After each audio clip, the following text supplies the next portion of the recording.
What does his market look like? Everyone's pointing towards the Dolphins. So what do you think?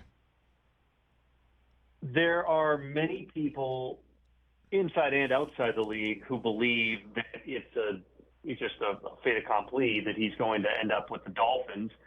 I would caution anyone from necessarily believing that because there are other teams that are going to be in the mix here. I know the Denver Broncos have come up as a possibility, even though they signed Samaje Perine. They've got Javonte Williams coming back from injury. I know Dalvin Cook and Russell Wilson developed a relationship years ago when they were both in the Pro Bowl. And George Payton, who was the Vikings assistant GM when they drafted Dalvin Cook, is now the Broncos general manager. And there's going to be some other teams that are poking around throughout the course of this process, and it may not necessarily be the teams that everybody is immediately linking Dalvin Cook to. Listen, this is a really talented player. Yeah. He showed a little bit more receiving ability last year than maybe we had seen from him in the past. He's obviously a very dynamic runner. He has, taken some shots through time, and that shoulder's been an issue. But he hasn't missed a ton of games. Yeah, he had the ACL back his rookie year. Other than that, it's just kind of, he's had to work through some things these past few years here. There is still a market for guys like that. And I know that everybody wants to point to, well, Miles Sanders only got whatever it was, 6.5 a year, I think, from Carolina.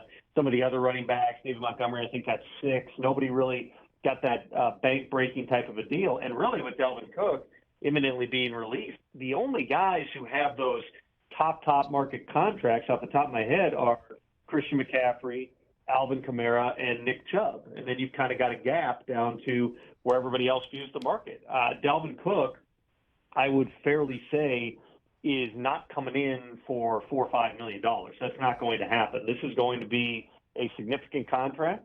My understanding is they're open to both a one-year deal and a multi-year deal.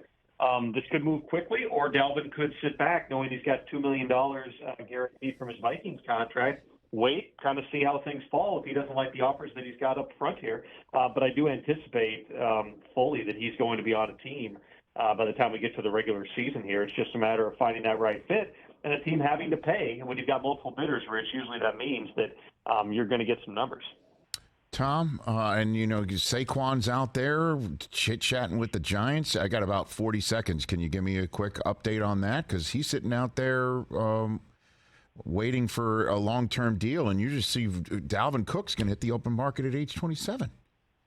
There are a bunch of running backs that are waiting on those Zeke? deals right now. Josh Jacobs, there's really not been anything happening there. Tony Pollard, nothing's really advanced there. And then you're right, Saquon Barkley. At some point, are the Giants getting phone calls about Saquon's availability? I would imagine, just because he's a very talented player who was fully healthy last season. But the Giants have also made clear their priority is figuring out something with Saquon Barkley. I have not gotten the sense, Rich, that anything is anywhere close to happening on that front. And, the clock's not quite ticking yet, but once we get past mini camps, then everybody starts looking toward that July 17th deadline to see if any of these deals get done. Catch the Rich Eisen Show every single day on the Roku channel, 12 to 3 Eastern, for free.